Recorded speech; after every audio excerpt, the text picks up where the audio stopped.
Katie Seagal channels her inner Erin Brockovich for Rebel. Topher Grace returns to the sitcom world with Home Economics, and a new show on Amazon Prime that seems like it's from the mind of Jordan Peele, but it isn't at all.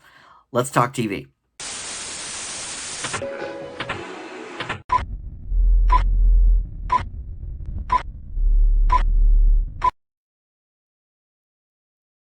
Hey everybody, Dan here. This is TV news and reviews for the week. My name is Dan. Welcome to Dan Reviews It. We've got 6 new shows to talk about. Like I said, Katie Seagal and Rebel, Topher Grace and Home Economics, both of those on ABC. We've got a new Amazon Prime show called Them, a couple of HBO Max programs, and as well a documentary about clothing on Netflix. But first, let's get to the news. There isn't actually too much this week, so we'll be able to spend a little more time on the reviews than we have been lately. But let's talk about the little bit of news that we do have. A few renewals in the works. So Snowfall renewed for season 5 on FX. Season 4 is up 41%. That is currently airing right now. It's getting about 5.1 million viewers on average per episode. That's pretty big. And what's funny is I can see why the ratings are up, because I don't think I was aware of this show until this year. They started running all these ads on Hulu for it because, of course, Hulu does their FX on Hulu brand. And so I kept seeing previews for it, and I was like, oh, well, this seems like a cool new show. I'll have to do it for the TV news and reviews. And then I looked it up, and I was like, oh, wait, this is starting season 4.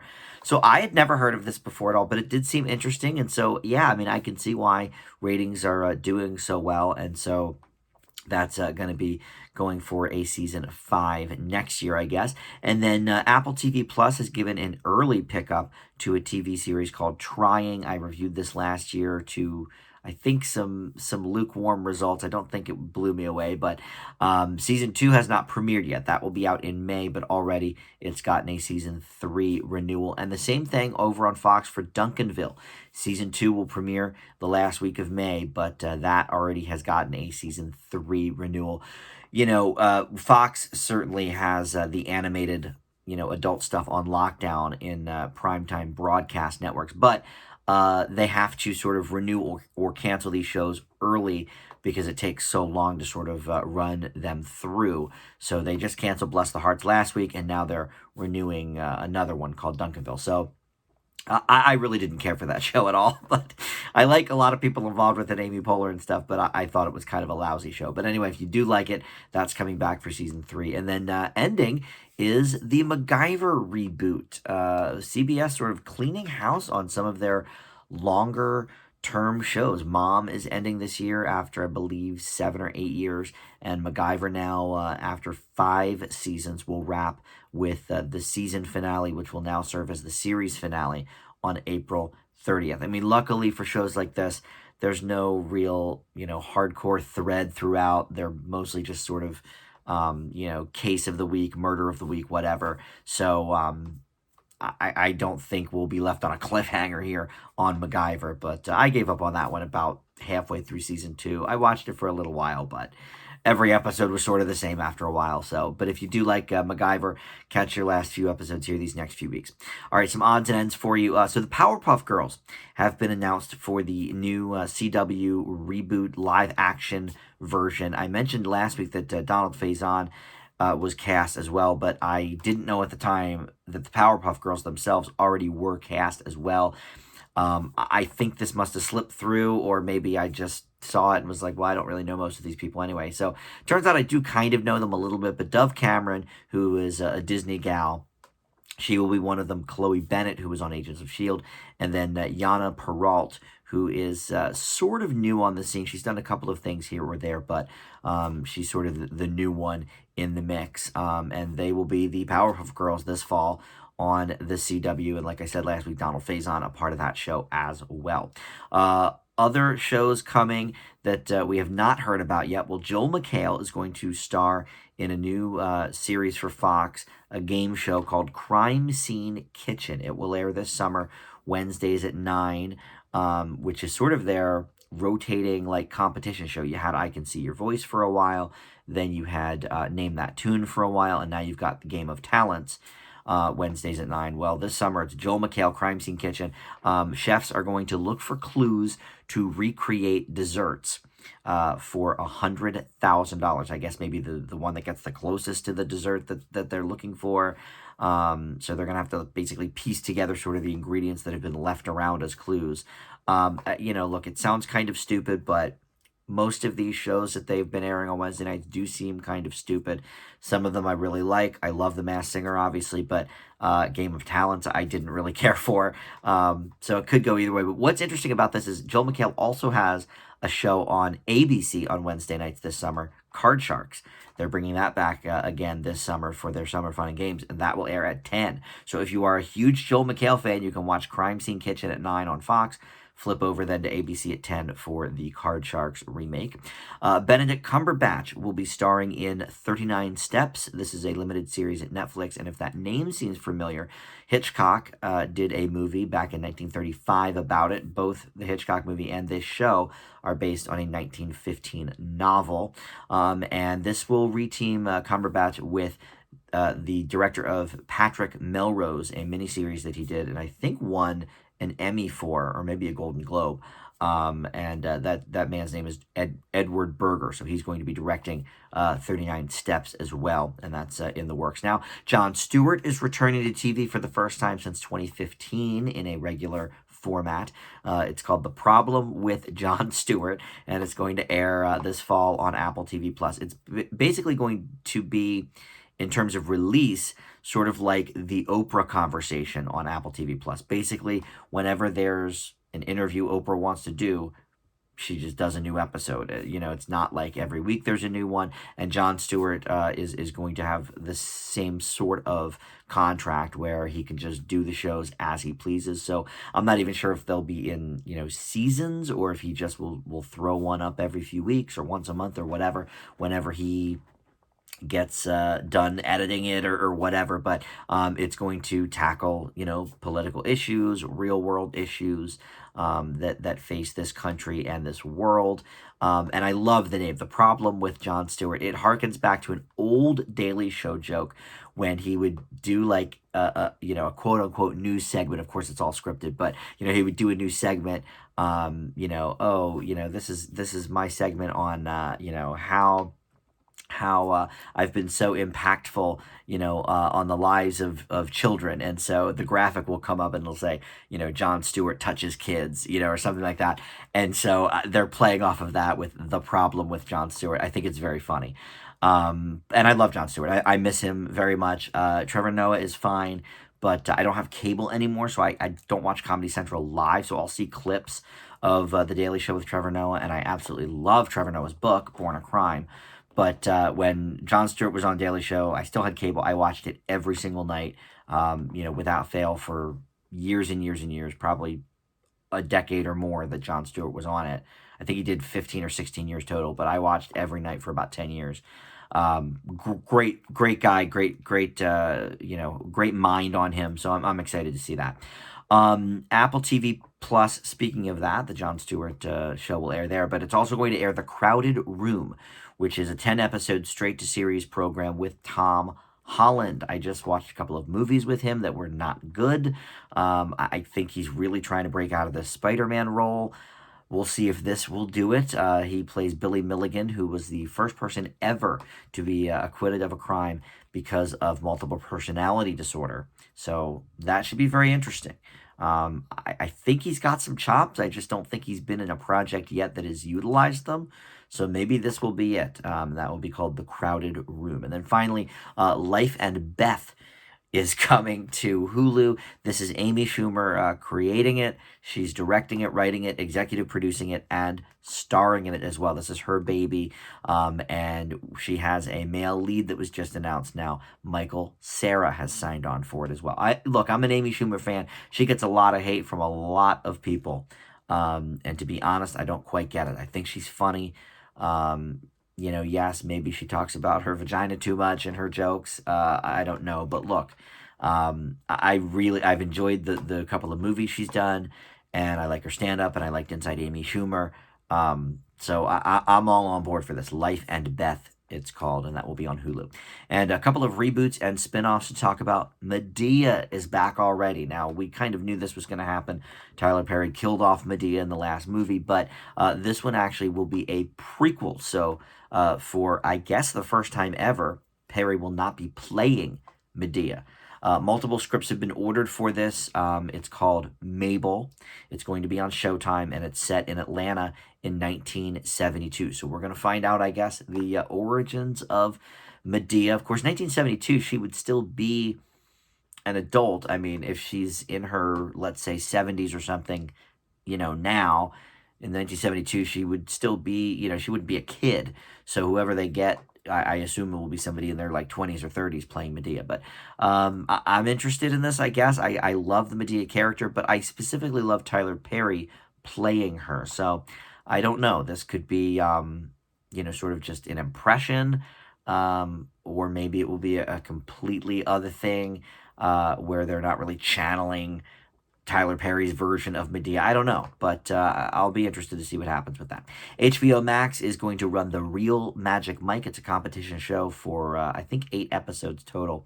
But it will be from Steven Soderbergh, who directed the movie Magic Mike, Channing Tatum, who, of course, starred in it, and the screenwriter of the film, Reed Carlin.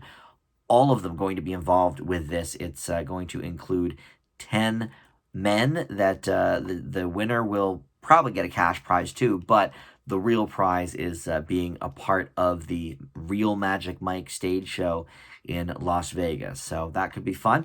And then Queer as Folk is coming back with an 8-episode run, at least for season 1, on Peacock. Now, this has been in the works since 2018 when it was over at Bravo, which makes sense. It's kind of, one of the queer networks out there. The original of this show ran for 5 seasons on Showtime. It was the first hour-long American drama with gay men at the center. And believe it or not, I've actually not really watched it. I've seen a couple of clips, but much like The L Word, which also aired on Showtime, I have never had pay cable ever. Now, I have HBO Max now. Like, it's funny, I have a lot of the streamers now, but even when I had cable, I never had HBO, never had Showtime. So a lot of those shows I've never seen, or I had to, seek out, like the Sopranos I just watched 5 years ago or something for the first time. I've still never seen The Wire.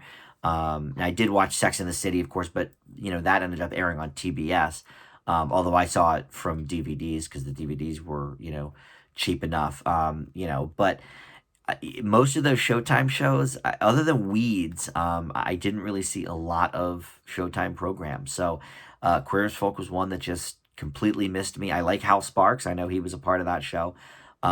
So maybe before this Peacock run goes, I'll check out at least some of the original, to sort of check out really how groundbreaking it was. I mean, I know that it was groundbreaking, I know, but and as a gay man, I probably should have seen it, right? But it just is not something that I ever got around to viewing. So I don't know, but interested certainly in a new series 20 years later now. Obviously the landscape of entertainment has changed dramatically. Pretty much every show has gay characters on it these days. So, it's interesting to me that they'll be bringing this one back because I don't know. I don't know if it will have anything new to say. I mean, I feel like the first one was so groundbreaking, but we'll see. All right, so that's really it with the news. Like I said, not too much this week. So let's get right into the reviews. We have 6 shows to talk about, so let's bust into these. So the first one that I've actually been talking about for a couple of weeks now, because I keep seeing the promos. Almost every show that I watch live is on ABC because I watch the ABC Evening News, I watch Jeopardy, I watch The Conners, and they've just been really promoting the hell out of this new show, Rebel. And it certainly makes sense on The Conners because Katie Seagal has been a part of that show for a couple of seasons now. But Katie Seagal is the star of this. She plays Annie Bello, who is essentially based on Erin Brockovich, the real woman that Julia Roberts played in that movie.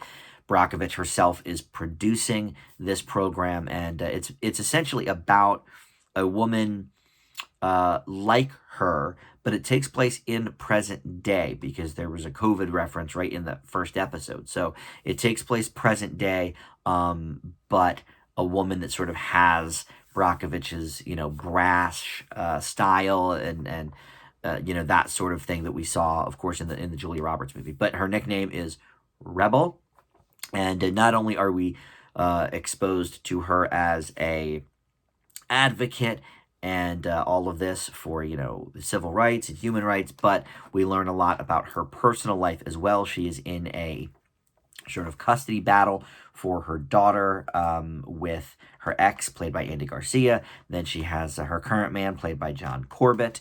And in this first episode, basically, it's about this medical facility that she's trying to fight, and at the same time, she's also trying to protect this woman from her abusive boyfriend. And essentially, as you figure with these things, while she's out saving these other people, her own family life is falling apart, crumbling around her, etc., etc. Look, I love Katie Sagal. I have been a fan of hers ever since really Married with Children, which, by the way, this made me feel kind of old, but Married with Children celebrates 34 years on the air this week, is when it premiered back in, I guess, 1987, right? If it's 34 years. So, yeah, I was 9, I guess, when that show first started. But anyway, loved her on that. But really, it was in the last, I would say, 15 to 20 years that we all really saw how great of an actress she is, from Sons of Anarchy to a few episodes of Lost that she was great in, but still, of course, doing comedy with Futurama and The Conners and many, many other projects. So I love seeing her show up. However, this show is just not up to, I think, her standards. For one thing, as much as I love Katie Sagal, she is no Julia Roberts. And I feel like we already sort of had the quintessential Erin Brockovich story with the Roberts film, which she won the Oscar for, of course. But that being said, aside from that, like let's pretend this is about somebody else. It's not about an Erin Brockovich type at all, right? Even still, it has so many familiar beats, especially for ABC's Thursday night lineup, which is where this airs. Just in the last decade alone, we've had, well, Grey's Anatomy, of course, is still on the air. That's a lot of, female power there. But Scandal, How to Get Away with Murder, these are shows centered around, women with big balls that, just go in and kick butt and take the names and all of this. And, to name this gal Rebel, that's her nickname. It's like, it's so on the nose.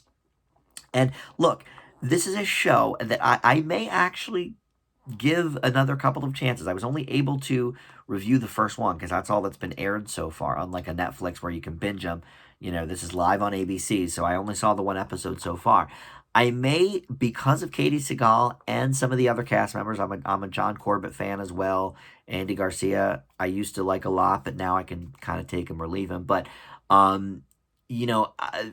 to really give it the old college try, I probably will watch the second and third episode of this show just to give it the old college try. And if it grabs me a little bit more, then I'll stick with it.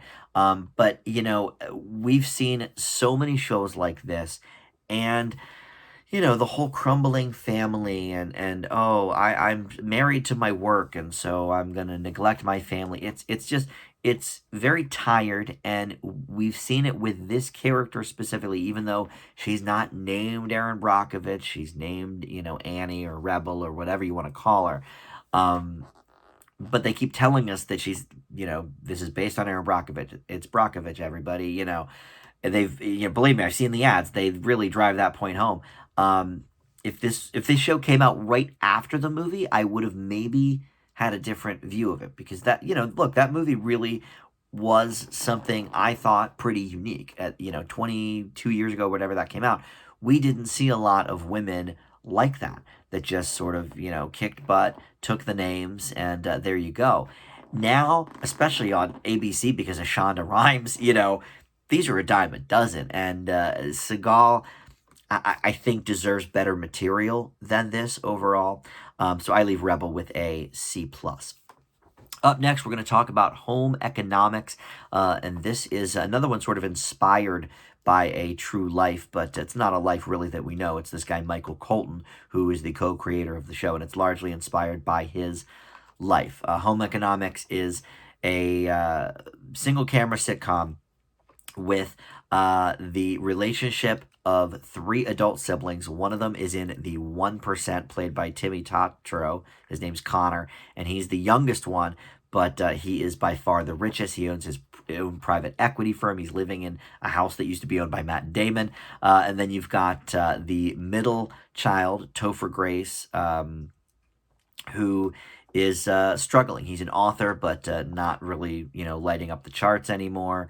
And his marriage is sort of suffering because of that, because of his writer's block. And his relationship with his siblings is suffering as well because of it. And then Caitlin McGee, who is fresh off of Bluff City Law last season that got canceled after 10 episodes. She plays Sarah, the oldest sibling, who is a child therapist, but she, in this first episode, gets fired, actually in the first scene, so it's not really a spoiler. And she's barely making ends meet because of that. She's married to this gal, Denise, who's played by SNL's Sashir Zameda, and they're just struggling to make ends meet. So it's sort of this dichotomy of very, very rich, middle class, and then almost poverty level here, with the three kids. Now, unlike Rebel, I had the opposite idea going into this because the commercials I didn't think looked that funny.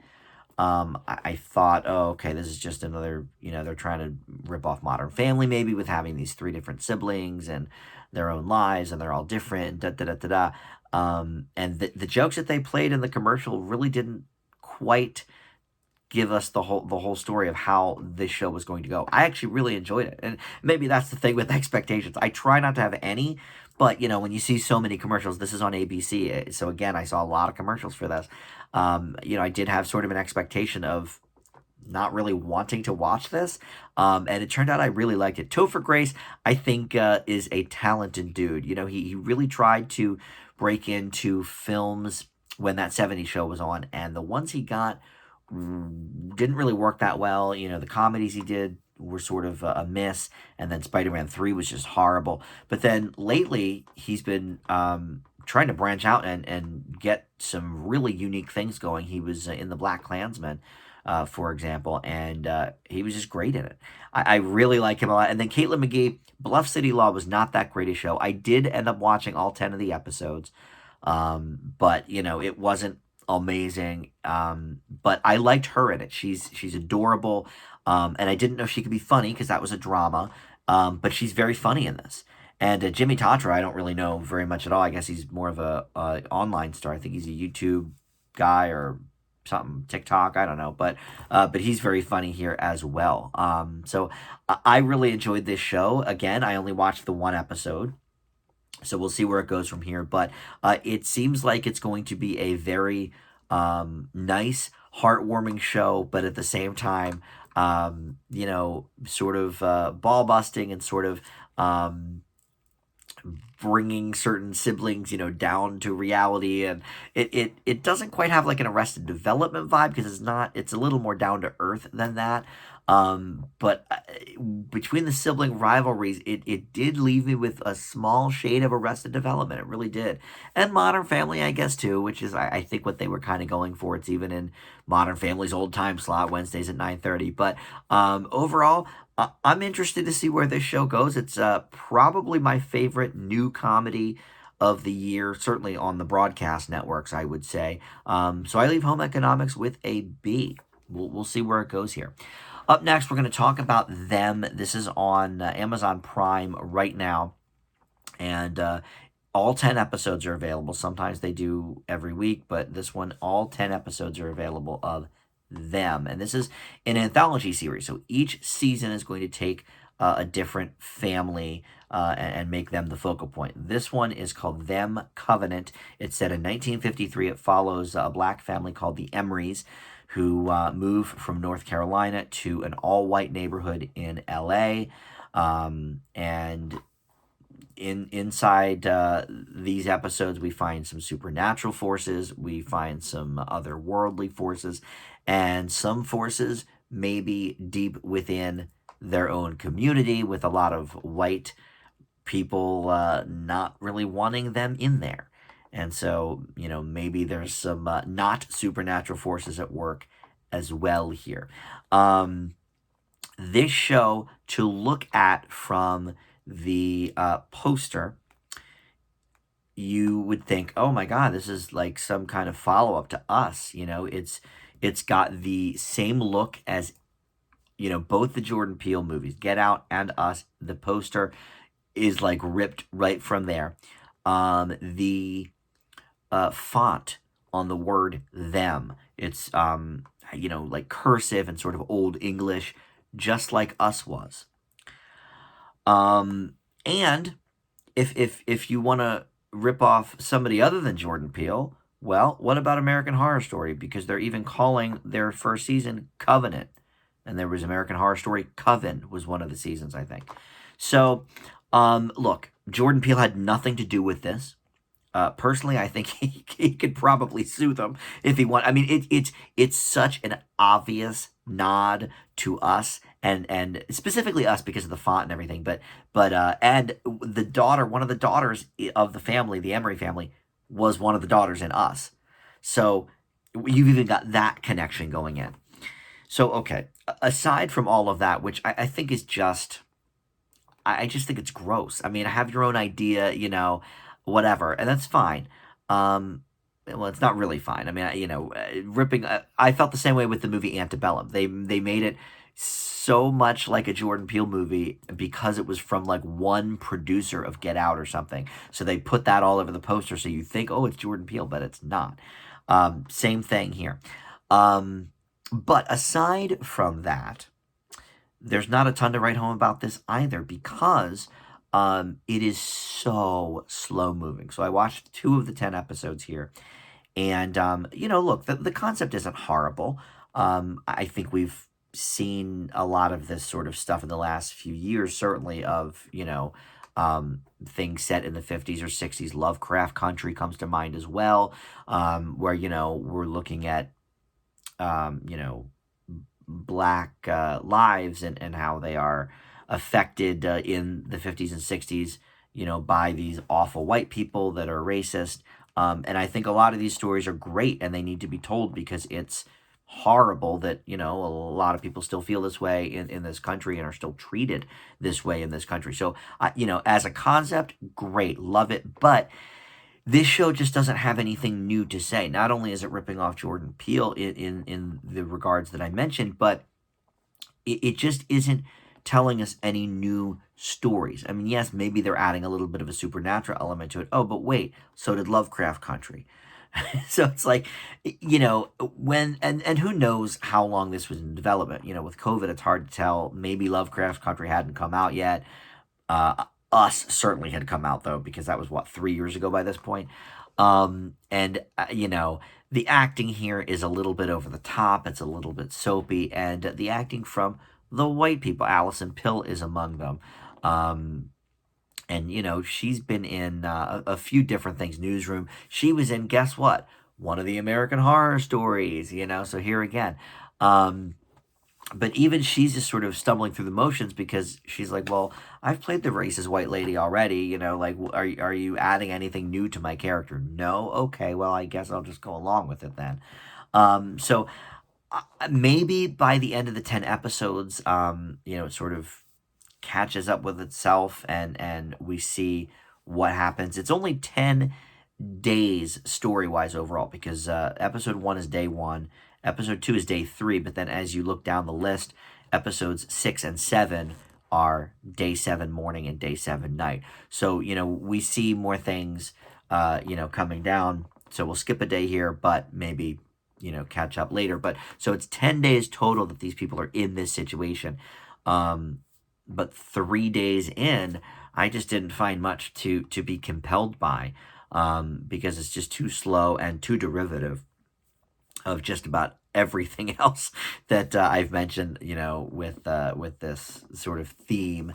So I leave them with a D plus. Really, really underwhelming. So up next, we're going to go to HBO Max for our next two shows. Made for Love is first up. This is starring Kristen Milioti, who was great in Palm Springs recently. She's had, a few stumbles. She was the mom in How I Met Your Mother, which unfortunately for her, was the worst season of the show. And she was in a couple of shows before that that like were, half season, one season, whatever. But here she plays Hazel Green Gogol, who is escaping from a suffocating 10-year marriage to a tech billionaire. Byron Gogol is the husband, and obviously it's a take off of Google. It's spelled almost the same way, but basically she finds out that her husband has fitted her with this high-tech tracking device, which was implanted in her brain, allowing him not only to track her location, but to know her thoughts, know her emotions, and see how she lives. And she ends up escaping and trying to gain her independence, but it is not going to be easy. HBO Max has not released all the episodes yet. They're doing 2 to 3 episodes per week. So the first the first 6 are up already. I watched the first 3. There's going to be 10 total.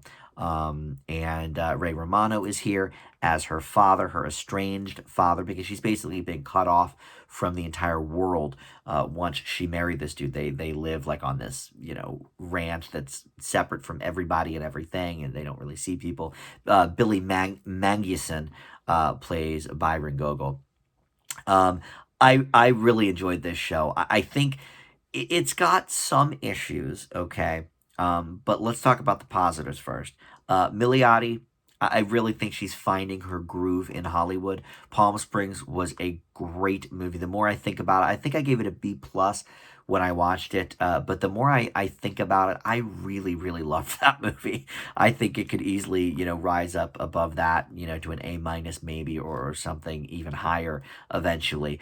And I've always kind of liked her. I mean, even though How I Met Your Mother season 9 or whatever the last season was terrible, she's cute and she's funny, and she is very, very good in this type of role because it's not that dissimilar really from Palm Springs. Palm Springs, she's repeating the same day over and over, but here, she's trying to get out of this marriage that is horrible and suffocating her, and so in both instances she's sort of trapped, and so she plays that very, very well, and you root for her, in these situations. At least I do. So she's probably the best part of this show, but I think the whole ensemble actually is pretty good. The thing I don't like about it, I would say, is that it's clearly going for this satirical thing with, high-tech billionaires and how they live and all of that. And I'm not sure if that is exactly hitting the marks that they would like it to. In some instances, it's a little too on the nose. In other instances, it's just not quite clever enough. So the reason to watch this is for the story and for Milioti. I do think the story's interesting. I am curious to see what happens next. Is she going to really make it out of this? And this also is not listed as a miniseries, so this could go multiple seasons too. And HBO Max has already proven that even if things are limited series, if the audience is there, they'll make it a regular series like they did with The Flight Attendant. So they're behind that as well. But there's some interesting concepts here. I've actually reviewed quite a few, tech-related sort of, not necessarily dystopias, but, a little bit in the future, tech gurus sort of doing their thing. I've reviewed several in the last year and a half that I've been doing these TV news and reviews, and it always sort of intrigues me of how it's utilized and whether I think this technology could actually exist. Here they make a pretty good case for it, to be honest, especially with everything that this Byron Gogol has supposedly created and invented. So they do make an interesting case for it. I think it's a very interesting show. I think maybe the satire doesn't quite always hit, but I liked Made for Love. It's a B plus for me. Let's stick with HBO Max and talk about Exterminate All The Brutes. This is a 4-episode documentary miniseries. I believe it actually aired originally on HBO over the course of 2 nights a couple of weeks ago, or maybe just last week, but you can see them all on HBO Max now, which is how I watched it. I just watched the first one, but it follows colonization, genocides over the years, over the centuries, and the effect of both of these things on, politics and culture and white supremacy and all of that kind of thing. And it's directed by Raoul Peck, and he also narrates it. There are some live, or not live, but, actors doing reenactments of things. It's not just, sort of talking heads and people reminiscing about different things. No, they do some acted and scripted stuff. Josh Hartnett appears sort of as the main actor in those. I actually didn't really care for this one too much either. This is sort of a week of disappointing shows for me. First of all, um, well, okay, so Peck takes certain things from his own life and his own family's history, and I think that's the most interesting stuff here. But I feel like it could have been maybe better utilized as an HBO documentary film as opposed to 4 1-hour installments, because the problem is he's talking about so many different things at once that it just all gets sort of lost in the sauce. And then to top it all off, he is a very boring, monotone narrator. I understand that this is his story and he wanted to be the one to tell it, and he can do that in the director's chair. I really feel like he should have had someone else narrate it, because it was just a very, very boring watch. And I'm talking boring when they're literally like scalping people. I mean, there were things that I was just like, oh my God, like this is extreme to watch. I have to, shield my eyes a little bit. But at the same time, I'm sort of like, okay, but this narrator is so boring that it's not even making that sort of stuff interesting for me. So this was a bit of a miss. I don't know much about Raoul Peck. I had heard the name before, but the only thing I've seen that he did was I Am Not Your Negro, which was a great documentary about the late, great James Baldwin. It was up for, I think, Best Documentary Feature at the Oscars that year. I don't think he won it, but I do believe he was nominated, and that was a really good movie. But, well, maybe he did narrate it, but it was mostly archival footage of James Baldwin in interviews and stuff. So I think if there was a narrator in that movie, it was very minimal. But he's also done other things. He did a Karl Marx documentary, and so a lot of his stuff is more politically charged and racially charged and stuff, and that's fine, especially if his family has history with some of this stuff. Personally, that's awesome, but I just think he should have taken a step back. And Josh Hartnett doing the reenactments. I've talked about this before with something else fairly recently, but I'm not a huge fan of like documentaries that just reenact old things. And I think the thing I talked about before was maybe from the Civil War. I can't remember what it was, but I'm not a huge fan of that sort of style of documentary filmmaking. So that may be a personal bias as well. But this one didn't do it for me. Exterminate All the Brutes gets a C. And then finally, we have Worn Stories on Netflix. This is another documentary series. This one is sort of interesting. It's based on a book called Worn Stories, and it's about essentially people and their relationship to clothing. And they tell different stories about different articles of clothing in their life.